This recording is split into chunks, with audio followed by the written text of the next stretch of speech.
মধ্যে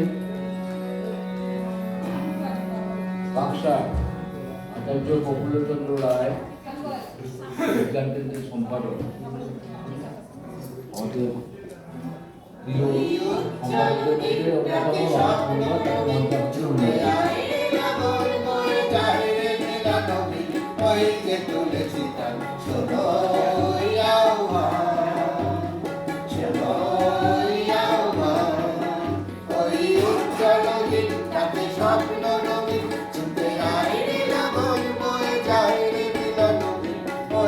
তুলেছি কিন্তু আপনার লক্ষণ ছেড়ে ফটো যেন আপনি কতটাই তুলে রাখেন অনুরোধ করেছি আপনাকে বলতে পারি।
নমস্কার আমাদের